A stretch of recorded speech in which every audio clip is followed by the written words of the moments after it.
The Prince of Darkness was a father to 6 children over the course of his life.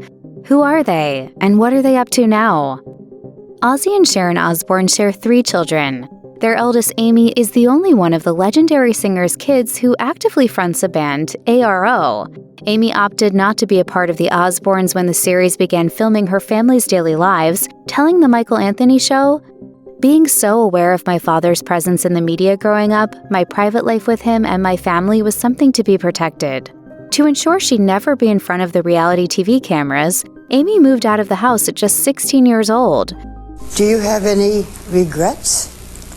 No, I really don't, because I'm more reserved and my private life to me is very important. Her mother confessed on The Talk that the decision broke her heart, and today Aimée's social media is free of family references. I was just sorry that Aimée didn't come on the journey with us. In 2015, Aimée revealed that she doesn't have a relationship with her siblings, Jack and Kelly, telling The Independent, "I wouldn't say there is an ease between us, but there is an acceptance. Do we socialize? No." Kelly Osbourne opened up about her relationship with her estranged sister during Dax Shepard's Armchair Expert podcast and confirmed that she and Aimée don't speak to one another, saying, "We don't talk, we're just really different. She doesn't understand me and I don't understand her." Aimée also elaborated on why she didn't appear on the family's hit reality series during a 2020 radio interview with Q104.3 New York. "For me personally, for who I am, as far as morally, and also just to give myself a chance to actually develop into a human being, as opposed to just being remembered for being a teenager, it didn't really line up with what I saw my future as." She went on to say that the television process worked great for her family members, but it was an aspect of their lives that she could never see benefiting her in the long run. Instead, she maintains her connection to their famous family in quieter ways, like occasionally working with the family's production company, Osbourne Media House. As of this video, she hadn't posted any online tributes to Ozzy. However, the Osbournes' official statement on his death was signed Sharon, Jack, Aimée, Kelly, and Louis, suggesting that she was indeed with her dad at the end. Kelly Osbourne gained fame and fans as a mouthy teenager on The Osbournes, which she parlayed into further fame as a singer and TV personality. Her credits include Project Runway, Fashion Police, and Life as We Know It. But behind the scenes, she was a troubled young woman whose low self-image led to years of substance abuse. Kelly has had to deal with scrutiny over her appearance since she starred on The Osbournes, and she's been open about her struggles with her weight. Her 2022 pregnancy, however, was something she kept fairly private because she was afraid of being body-shamed. When the Dancing with the Stars alum posted a picture of her slimmed-down figure on Instagram after having her baby that November, a fan asked why she never shared a pic while pregnant. She replied, "There are no pictures of me pregnant because I hid for 9 months because I did not want to get fat-shamed." Kelly revealed to Fox News that she had hid out at her father's house while she was pregnant, adding, "But there was no way I was going to go out and about and have people see me and shame me because I was so big." Kelly pointed out that the media has always talked about her body since she was a teen. She was even meanly referred to as Ozzy's chubby daughter. In 2021, she put the National Enquirer on blast for an email the publication sent her that forewarned her about an upcoming article regarding her weight gain. She wrote on her Instagram stories, "Feel free to email the editor-in-chief, Dan Dolan, and tell him what you think about fat-shaming me. It's also no secret Kelly has struggled with addiction, and during a 2021 appearance on Red Table Talk, she opened up about relapsing after being sober for 4 years. She said she made it through the COVID-19 lockdown, but what triggered her relapse was seeing a couple enjoying a glass of champagne. She thought to herself that she could have just one. And then the next day, I had 2 glasses. And then the day after that, it was bottles." Kelly recalled just how early her substance abuse began. When she was 13, she had tonsil surgery and was prescribed Vicodin, which gave her a huge confidence boost. Soon, prescription medicine became too expensive, so she started taking illegal drugs. She confessed, "I got caught buying it, and the very next day my mom put me in rehab."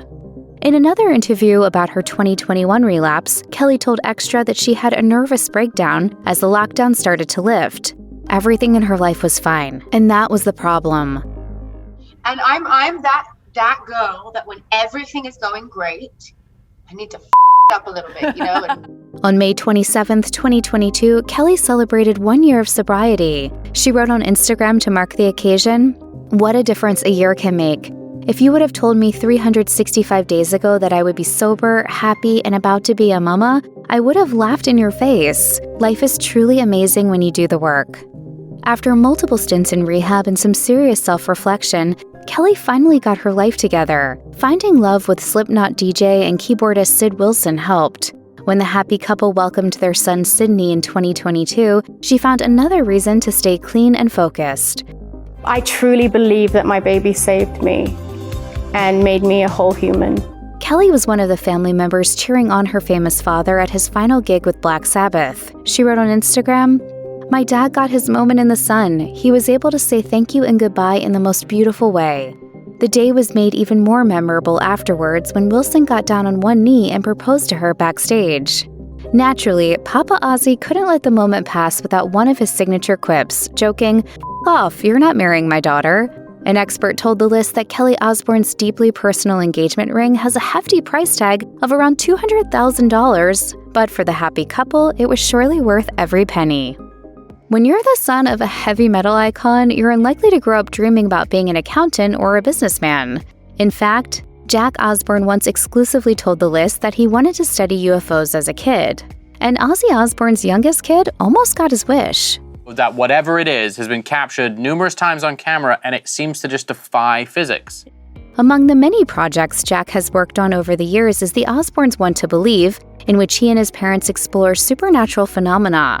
With Ryan Drexler, Jack currently co-hosts the podcast Trying Not to Die, an examination of both traditional and unconventional anti-aging practices. I've been off meds for like 7 years. I do a ton of supplementation. Like other members of his family, the dad of 4 girls has struggled with health and addiction issues throughout his life. Right after his first daughter was born, Jack learned that he had multiple sclerosis. The reality star told People magazine in 2012, "I was just angry and frustrated and kept thinking, why now? I've got a family, and that's what's supposed to be the most important thing." Jack soon learned to accept the diagnosis and shared with Hello, "Being angry and upset is not going to do anything at this point. If anything, it's only going to make it worse. Adapt and overcome is my new motto." Jack, who has celebrated 20 years of sobriety, enlisted the help of his sober crew to get him to a positive mindset about having multiple sclerosis. He told Variety, "I have no guarantee what my life will look like in 5, 10, or 15 years, so I just try and focus on what's right in front of me." In addition to his 2 decades of sobriety, he also boasts a trim figure after embracing a healthier lifestyle. Jack sees his MS as a motivator. He told the magazine, "I'm always doing something and trying to accomplish something, whether it's work, something social, or doing something active. So for that, I'm appreciative of it." Jack was close to his famous father right up until the end of the rocker's life, including appearing with his family at the Midlands Comic-Con in Birmingham, UK, less than 2 weeks before Ozzy's death. Jack also produced several documentaries about him, including an upcoming film about the final Black Sabbath concert. In one clip shared on Instagram, we see Ozzy showing a young Jack how to take a bow after a show. There, and then what do you say? Good night, we love you all. Sometimes it's easy, even for those who have long idolized the Prince of Darkness, to forget that he had a family before the famous one we've all come to know over the years. When he was in his early 20s, Ozzy married Thelma Riley, a single mom he'd met during a night out on the town. Fatherhood soon followed. The rocker adopted Riley's son Elliot Kingsley, and the happy couple welcomed daughter Jessica and son Louis Osbourne in 1972 and 1975, respectively. After 11 years, Ozzy and Riley split, and the children stayed with their mother, seeing their famous dad only occasionally. In the documentary God Bless Ozzy Osbourne, Jessica recalled, "My recollection from my childhood with Dad is that he'd be away for very long periods of time, and there'd always be a period of adjustment when he came home, and then he'd get to normality, and then he'd go again." Louis, who was also interviewed for the film, added that the Black Sabbath frontman was a great dad, on the rare occasions when he wasn't intoxicated. When he was around and he wasn't pissed, he was a great father. But, that was kind of seldom, really. In subsequent years, both Louis and Jessica grew closer to their father. Elliot, on the other hand, has remained firmly out of the public eye. Jessica is a stage and film actor who has appeared in The Messengers and Better Call Saul, among other things. In the latter, she and her friend end up as one of the many unfortunate souls who get duped by good old Jimmy McGill. Though she never appeared on camera in The Osbournes, Jessica was featured in one episode where she called to tell the iconic rocker that he was going to be a grandfather. Lewis attended his father's final concert, which he admitted left him in tears. In a now-deleted Facebook post, he wrote, "It was everything we wanted it to be and more. I just wanted it to be a dignified send-off for him, but as soon as he started singing, we knew he was going to nail it." If you or anyone you know needs help with addiction issues, help is available. Visit the Substance Abuse and Mental Health Services Administration website or contact SAMHSA's National Helpline at 1-800-662-HELP, 4357.